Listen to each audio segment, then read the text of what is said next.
அப்புறம் எதாவது சொல்கிறாங்க, அந்த விஜய் வந்ததுனால இது போயிடும். அந்த கூட்டத்தை அப்படியே பாருங்கள், அந்த கூட்டத்தை பாருங்கள். என்ன மாதிரியான கூட்டம், இன்னும் ஒரு அண்ணன் இன்னும் சாப்பிடல, நின்று எடுத்துகிட்டு இருக்காரு. இளைஞர்கள் ஓட்டு போயிடும், இளைஞர்கள் ஓட்டு போயிருன்னு சொல்லிட்டுருக்காங்க. அப்படிலாம் இல்லைங்க. தமிழ் தேசிய ஓட்டு என்றைக்கும் அண்ணன் சீமானுக்கும் பிரபாகரனுக்கும் என்றைக்கும் இருக்குன்றது நான் ஒத்துக்கிறேன்.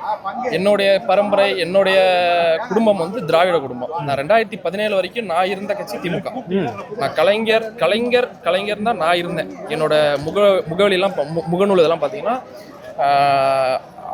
ஐயாவோட ஃபோட்டோ தான் போட்டுருவேன். ஆனால் ஐயா இறந்ததுக்கு அப்புறமேல யாரை நான் தலைவராக எடுத்துக்கிறது அப்படின்னு நான் பார்க்குறப்ப அண்ணன் தான் வந்தார். சரி, அதுலேருந்து நான் அண்ணனை பின்பற்றி ஃபாலோவராக நானும் வந்துட்டே இருக்கேன். எப்படி சொல்கிறது, இப்போ ஆனால் அண்ணன் திராவிடத்தை எதிர்க்கிறாரு. இருக்கட்டுமே, நான் எடுத்துக்கிட்ட வழி தானே. என் குடும்பம், என்னுடைய தாத்தா வந்து ஊராட்சி மன்ற தலைவர், எங்கள் மாமா திராவிட முன்னேற்ற கழக பொறுப்பாளராக இருக்கார். இருந்தாலும் நான் நாம் தமிழர் கட்சியில் இருக்கேன், நாம் தமிழர் கட்சிக்கு வேலை செய்கிறேன்.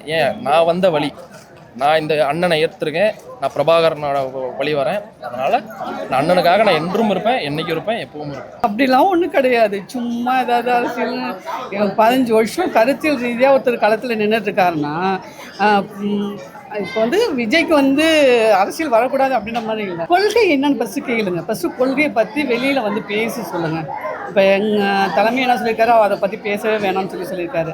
அதனால் நாங்கள் அதிகமாக ஃபஸ்ட்டு உங்களோட கட்சி கொள்கை என்ன ஏது ஃபஸ்ட்டு மக்களை வந்து வழி நடத்துங்க. உங்களோட ரசிகர்களை வந்து வழி நடத்தி அதுக்கப்புறம் உங்கள் கொள்கையை கொண்டு வந்து மக்கள்கிட்ட சொல்லுங்கள். இப்போ நீங்கள் வந்து உங்களெல்லாம் வரக்கூட முடியல.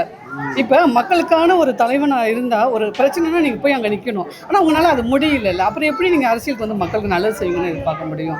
ஃபஸ்ட்டு அதெல்லாம் வந்து சரி பண்ணிவிட்டு அவருக்கு அரசியலுக்கு வந்தால் சரி.